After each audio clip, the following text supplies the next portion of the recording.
I'm Ronald Krueger. I'm the chair of the Department of Ophthalmology at University of Nebraska Medical Center.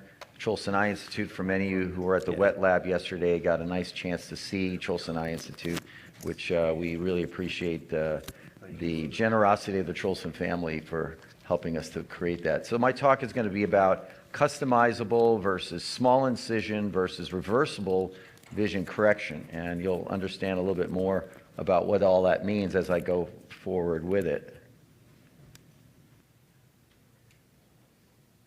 Should I be pointing this in a direction?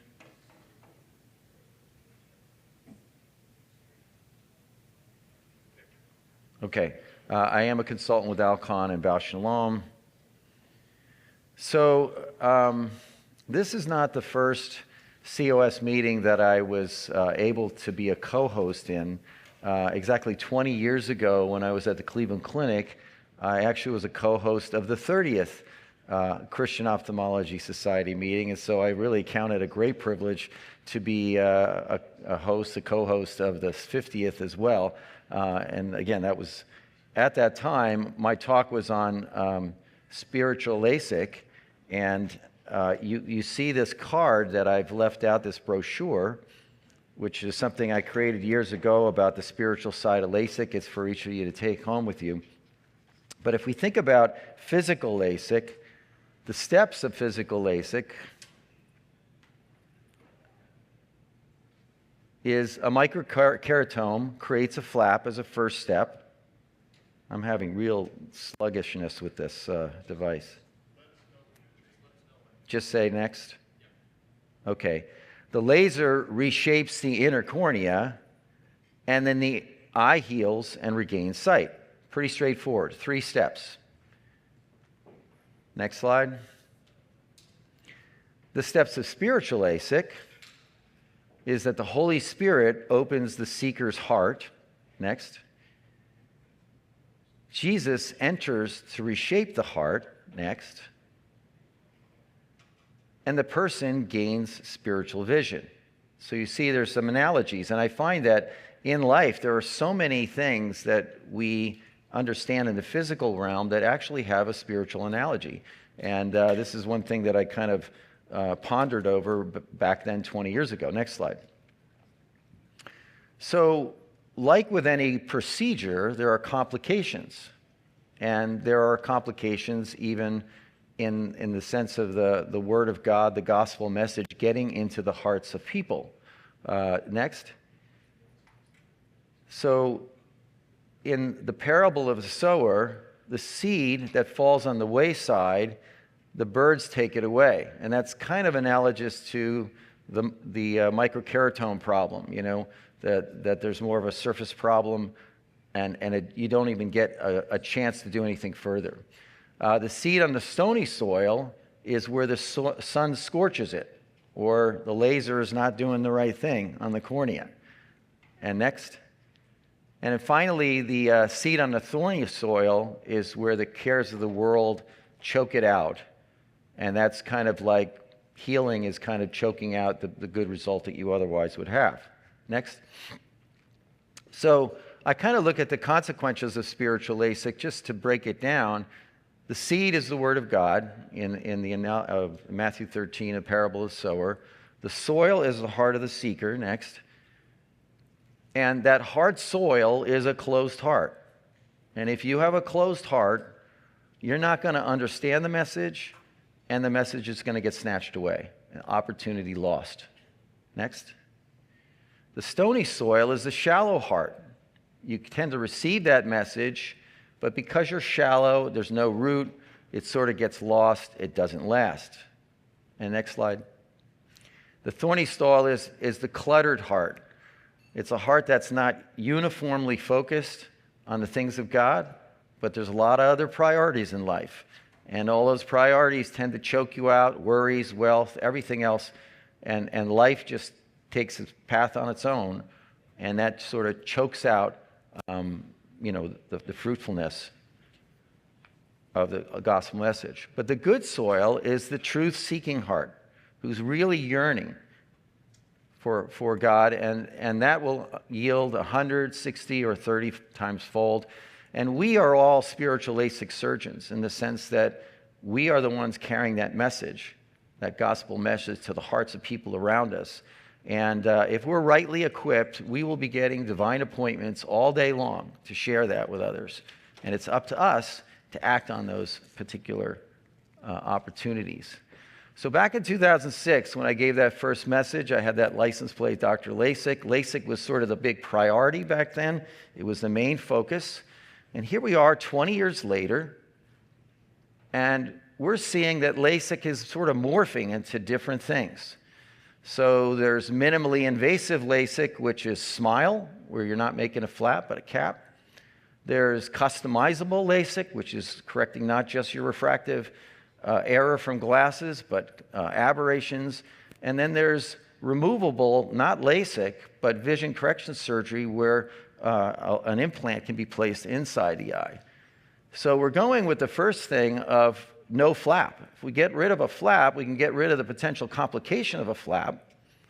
And that's all more of a surface issue, a safer surface. Aberrations are created every time we use a laser, but if we can correct aberrations, we can avoid aberrations. And that's kind of just enhancing the quality of our overall treatment. And finally, if we don't even treat the cornea and we put in an ICL implant, we can avoid the healing issues of LASIK, at least with regard to the cornea. So I kind of laid this down as the generations of vision correction surgery in 30 years. And you can sort of see PRK started it all off. PRK will always be around. It's a staple procedure that works, but it's not necessarily the procedure that people are offering to the masses, because it takes longer to heal and there's some issues that way, and it's less comfortable for the patient in that process. But it's still a great procedure. But you can see how it's gone PRK, LASIK, femto LASIK, and SMILE. You can see by the colors how it sort of breaks out. And of course, LASIK and femto LASIK have led to custom LASIK. And then ICL, that started 2 decades ago, is now becoming more of a mainstay in that period of time. And you can see this a little bit with the timeline here.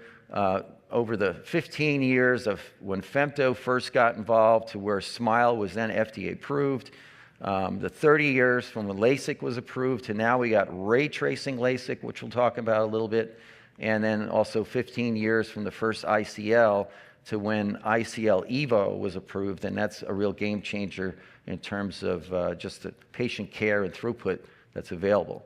So we got these 3 different ones. How do you choose? You have a patient coming in, you're a refractive surgeon, even the patients. How does a patient choose and say, hey, I kind of like that one or this one? So I want to start a little bit with SMILE, just because people may not be familiar. Femtosecond lasers, putting hundreds of thousands of pulses in 2 layers, and then you go in, separate the front layer very nicely, which is the cap, and then go underneath to separate the back layer, go in, and then pull out the tissue, lay it out, make sure that all of it's there. And this can be done as a very fast procedure in the hands of an experienced surgeon.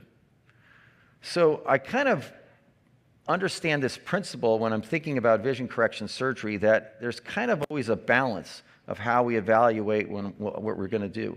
There's always that aspect of safety, speed, and simplicity, which every surgeon wants to do the simplest thing. But then there's also some complexity that comes with customization, which drives quality. And every patient says, I want the most quality possible, but safely. So there's really a tale of 2 pathways that we want to balance.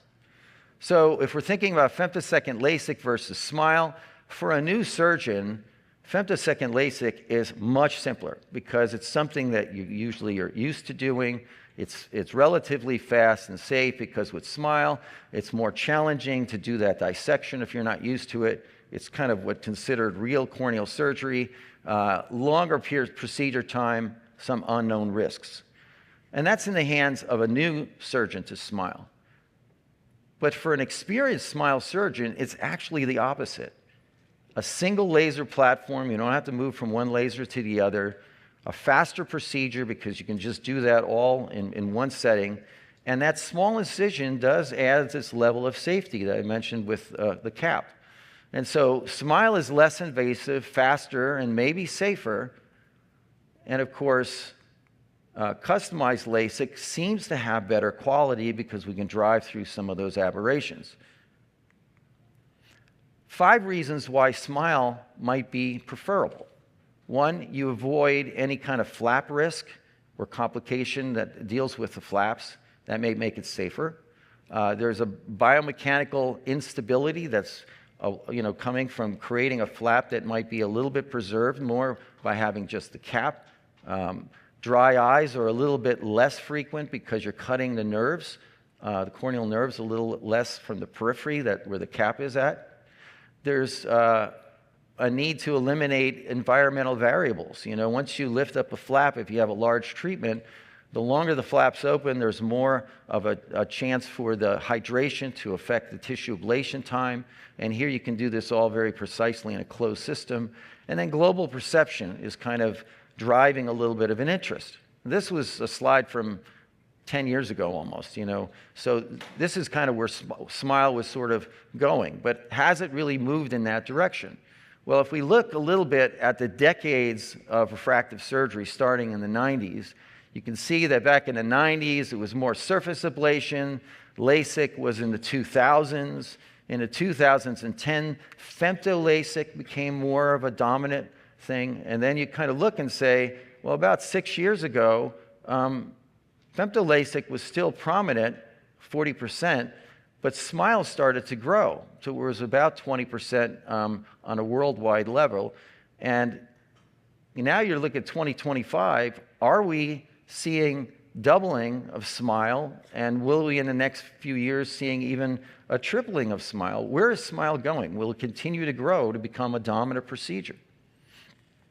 More on that later.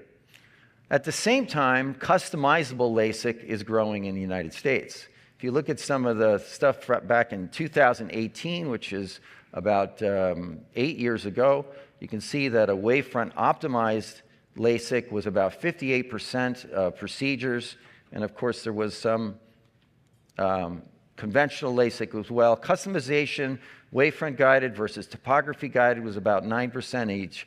PRK still prevalent. SMILE only 2%, ICL only 1%. This is in the US. Now, there are some limitations with wavefront guided LASIK, which is how it all started back 20 years ago or so. And that's because once you're changing the front surface of the cornea during the ablation, the path of the light going in the eye is going to go through a different pathway. So as you customize it, you're changing your target as you treat it. So that is a little bit of a limitation with wavefront guided, but it still is a very effective treatment. But if we look at a wavefront optimized, which is just an ideal profile, aspheric profile, compared to a topography guided profile, you can see it's going to be simpler to execute and do the procedure with the wavefront optimized because you just get that refraction, put it into your nomogram, plug it in, and go. With topography guided, you have to do a whole lot more planning to make sure that the front surface of the eye and the refraction and the astigmatism is all lined up properly to do this topographic treatment. But there are some better qualities that come with that.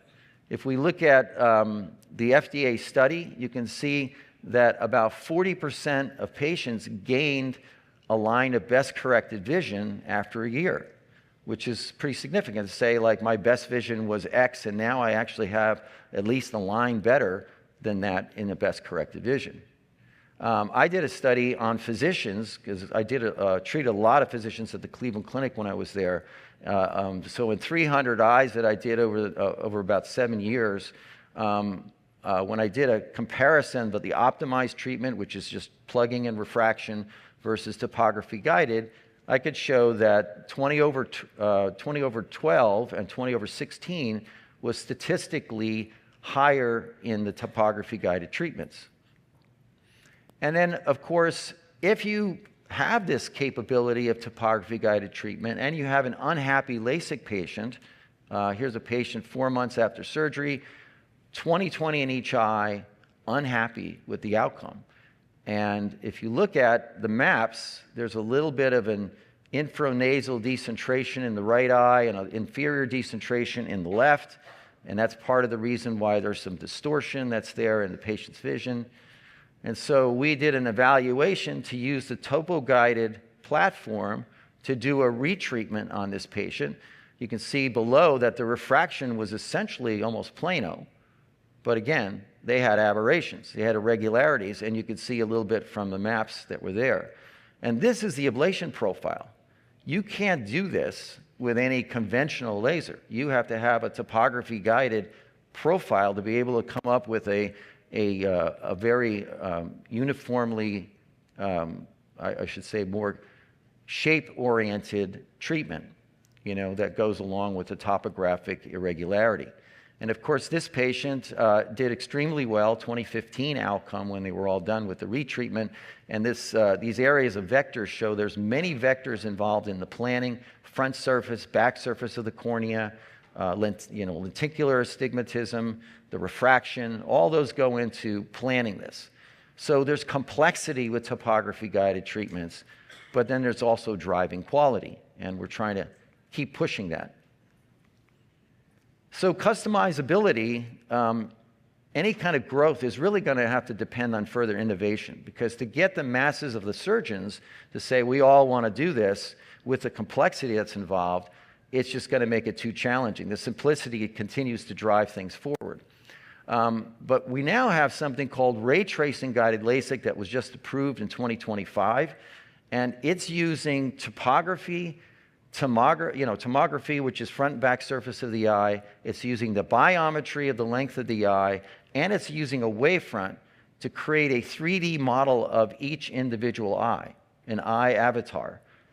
And that's now the model that you can do ray tracing through to come up with that exact treatment that considers not just the front surface or the corneal surface, but also the entire optics of the eye.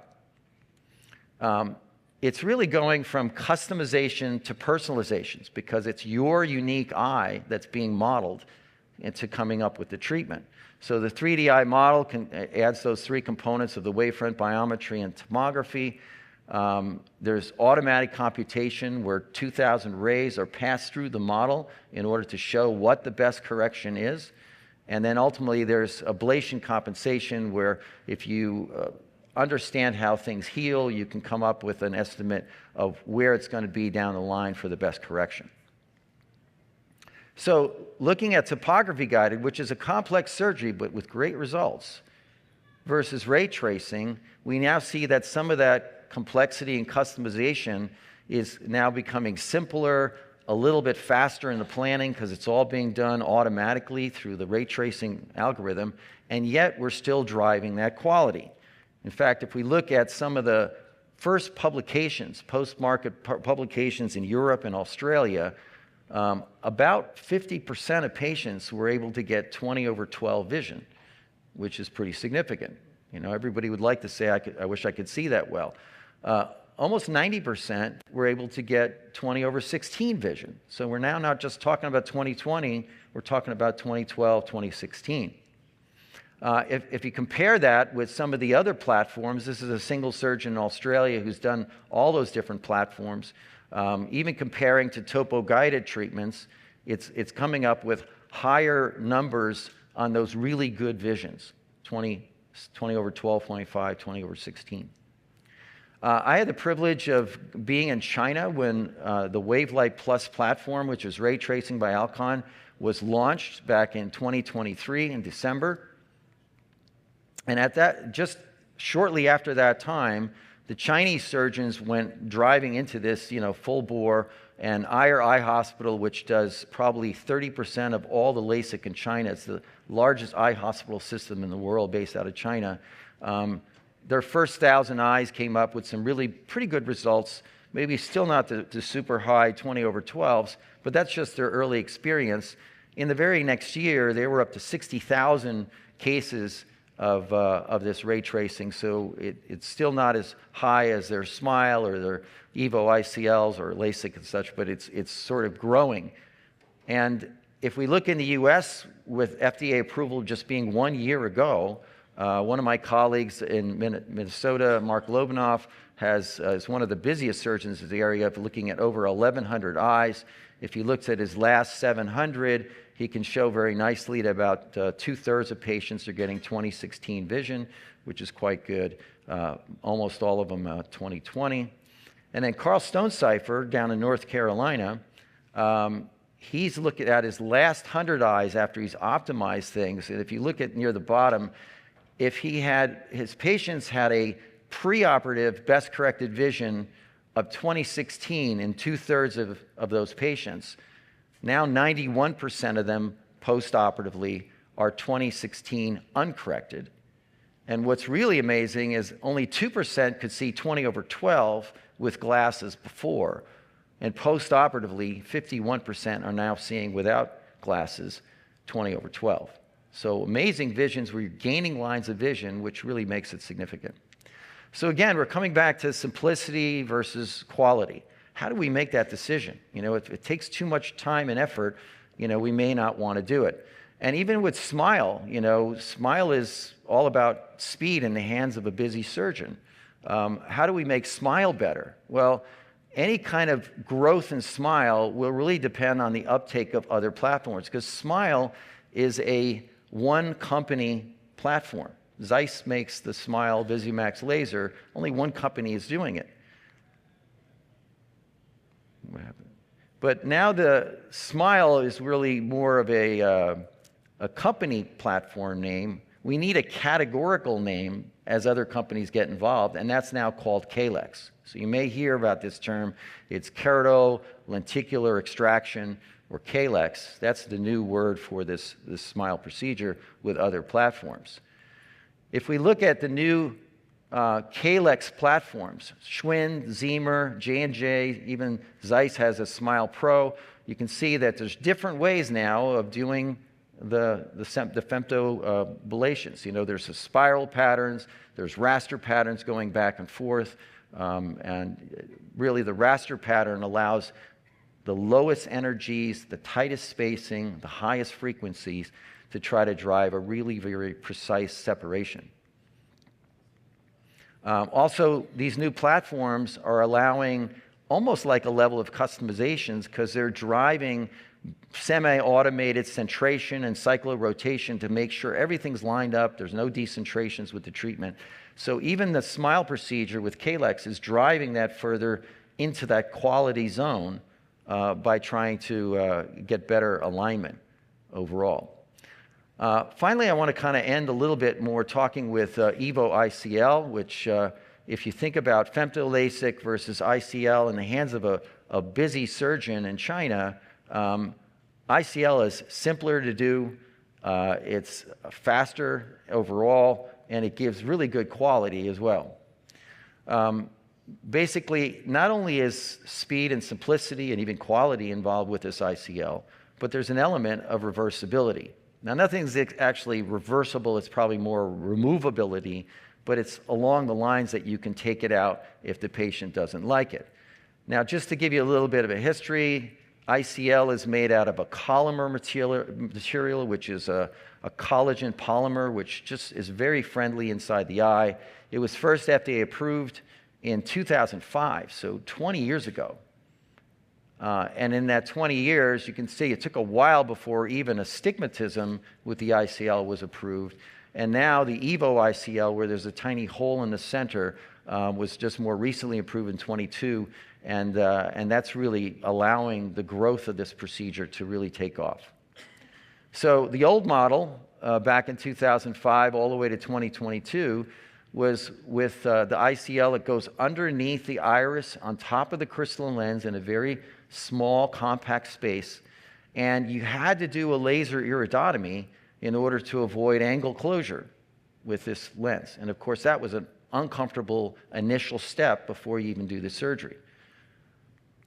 Now, the EVO ICL was conceptualized to say, well, let's put a tiny little hole in the center, which is equivalent to that iridotomy, but not in the iris, it's in the lens. And that allows fluid to flow from the posterior chamber of the eye into the anterior chamber, so it really avoids that angle closure and just makes things a lot safer. The issue with ICL still has to do with the vault.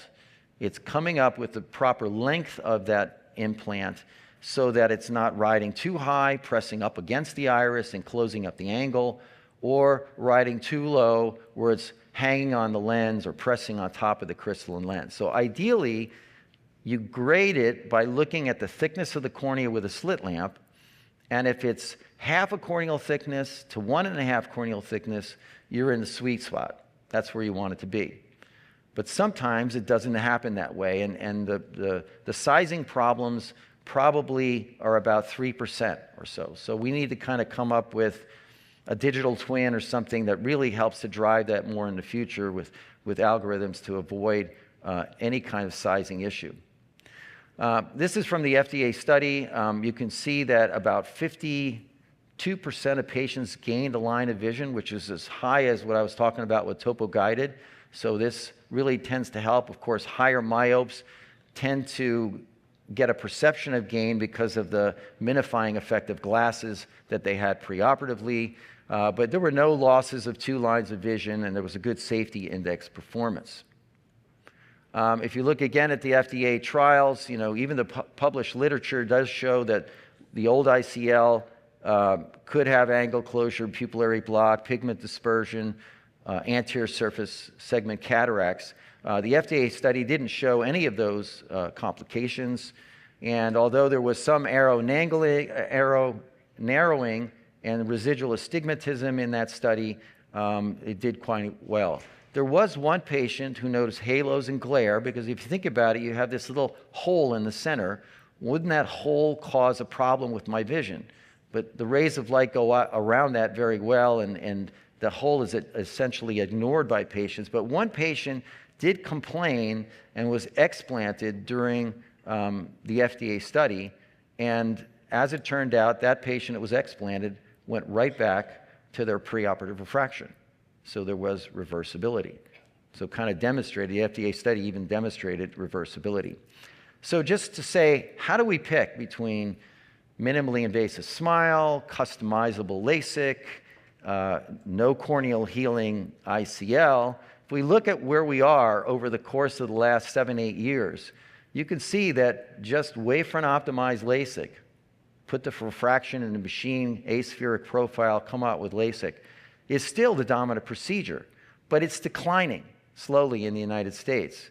And you can see there's a lot of little options that are in the smaller percentages below. And as we look at some of those options, we can see that wavefront or topography guided and ray tracing seem to be continually growing over the last 7-8 years. We see also that PRK is declining. Wavefront guided is declining, which is mostly because of the platforms involved.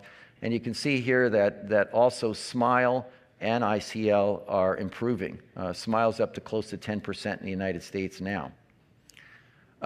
China is the world leader in refractive surgery. Back at around 2018, we kind of lost that leadership role in the United States because China, with this massive population, was growing really quick in this area, and it's almost 4 times more than what we see in the United States now. If you look at China, that's kind of telling us where things are going because of how rapidly they're growing. SMILE is the dominant procedure in China, but you can see that's starting to plateau a little bit in the last few years.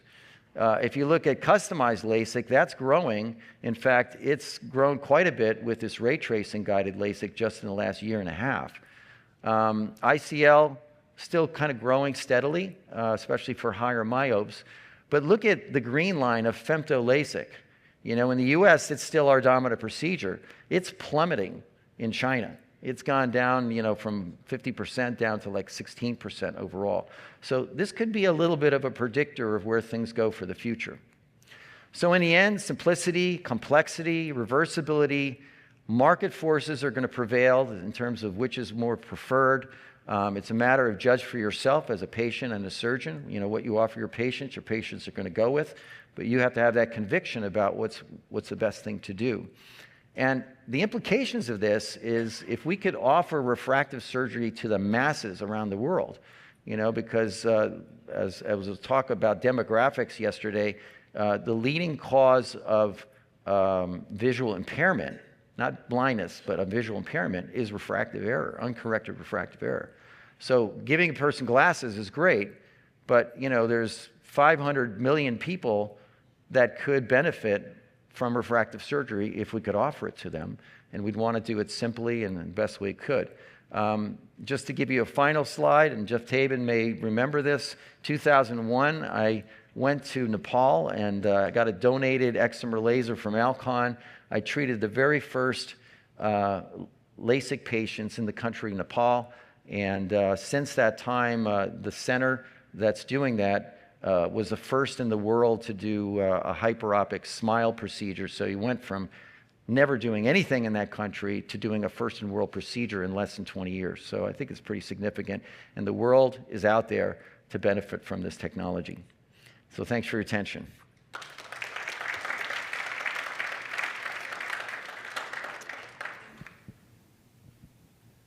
Ron, thank you for hosting the meeting, and I'll start with my distance vision is still great, and if you want to tell everybody why I said that, feel free to do so. But my question is about ICLs, and this is theoretical, but I just want to hear your opinion. So we all know any intraocular surgery, we're always losing some endothelial cells, and yes, the ICL studies, you don't lose enough to be clinically relevant. But my personal concern, and this is a guess, 20, 30, 40 years later, that person needs cataract surgery. Now you're losing more endothelial cells. Are we at risk of increasing the need for DMEX, D6, corneal failure? Those I don't know the answer. I just wonder what you think about that. Yeah, I think the thing is, a lot of the loss happens at the time of surgery just because of surgical maneuvers.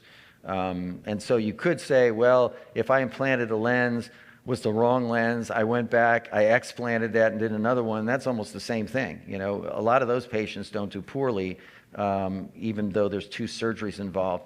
With ICL, once you put it in, it's back behind the iris. You really don't see much change in the endothelial cells beside the normal aging decline that you would otherwise see. So I think when it comes down time later, it should be okay. Now, other implants, anterior chamber lenses and stuff, that's had more risk with regard to endothelial cells, and some of those are off the market, the ones that were initially pursued. Tell them about my LASIK. Oh, yeah, and Calvin was my first fellow at the Cleveland Clinic back in 2001-ish, I think, 99 to 2000. And so we did a televised, I think we did a televised, seminar where he had his LASIK done. And every time I see him at a professional meeting, he says, "Hey, Ron," he goes, "Oh, and by the way, I still see 20/20." So. Congratulations for that. Are there trends either from the Chinese use of these strategies versus U.S. in terms of early and late retreatments? Which procedures kind of are winning out? So with retreatments, especially if there's irregularities, if there's aberrations being caused and decentrations or anything like that, the conventional platforms are not going to work well, and that's where something like a topo-guided seems to work well. In the United States, it's an off-label procedure. It was approved for primary eyes. It was not approved as a retreatment. But every surgeon can take an FDA-approved technology and use it as they see fit for their patients. So it doesn't prohibit us from doing it. We just have to let the patient know, hey, we're going to do this procedure that's FDA-approved for primary treatments. We're going to use it to fix your eyes. And there's a lot of complexity with that. When Alcon first released it, they made it clear, do not go right to your most complex patients, because you're going to get surprises and issues, because you need to get comfortable with this procedure before you start launching into the complex retreatments. But I always kind of thought, if people are scared of LASIK, because what if I had a bad ablation or a decentration, now I'm going to be in trouble. If you have a tool to fix that, it takes an element of that fear away, and it gives you something that's a fix, which makes the whole process, I would think, a little more acceptable. If it were your eye today, you're a -4 myope, all these great options, what would you have done right Yeah, so right now? that's a good question. So Looking for the if you best you say it can was get. my eye, because I'm also not a young man anymore. Oh, so now I'm 35 years old, and I'm -4. Oh, I like that idea. I'll be 35 again. I'll take the -4. I would probably do a wavefront, a ray tracing guided LASIK, So, because I would want to drive that quality, and -4 is a good number for that. so with the traditional IOL measurements for LASIK compared to SMILE, has anyone done a study to see if the traditional measurements for IOL calculations works the same? I would imagine they are, but Yeah, a lot of the, well, first of all, the traditional calculations assume a normal aspheric cornea. And now that you've changed the shape of it, even with aspheric optics and all that, you have to make an adjustment to your over, and there's various formulas that can help you with that.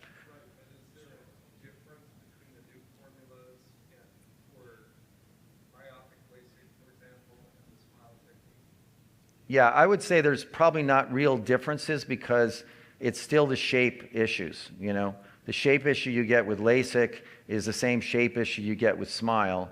It's just done a little bit differently. So say you're not 35 and you're presbyopic, there's this Presbeyond procedure that's been proposed, not available in the US. What options are there for, being able to read again, and what are the relative merits of them?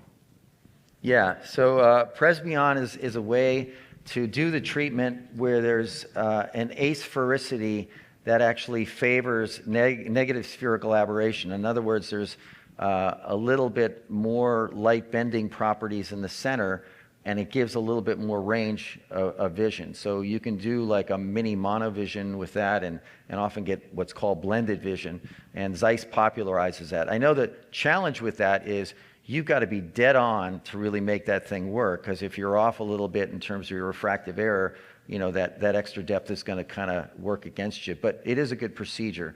I would say that is a popular way to go, especially if you're a little bit older and you have access to that technology. I sort of equate it similar in the IOL world to the light adjustable lens. And the light adjustable lens will often be set up to treat the center, which makes it a little bit more negatively aspheric, which extends that depth of focus, so you can do like a partial monovision and get really good acceptability between the two eyes because of that range, that blend between the two eyes. So it is kind of working with optics in a certain way to maximize it without getting into, diffractive abilities with EDOF and multifocal lenses. Ron, over here. Ron. Okay. Ron, with the SMILE procedure, do you have any increased concern about corneal ectasia? Yes, because a lot of people going into SMILE think, oh, I want to do SMILE because this questionable eye, I don't think it's good for LASIK. It must be good for SMILE. It does preserve the, more anterior corneal fibers. But if you think about it, the corneal fibers that are preserved are now going to be a little more flaccid because you've taken tissue under it away that normally would keep a certain strain there. And so if there is weakness, that weakness is going to start pushing up from the bottom, and maybe that will tighten things, but ultimately you can get ectasia. And there's been demonstrated cases that there are ectasia after SMILE, even in sometimes normal-looking eyes.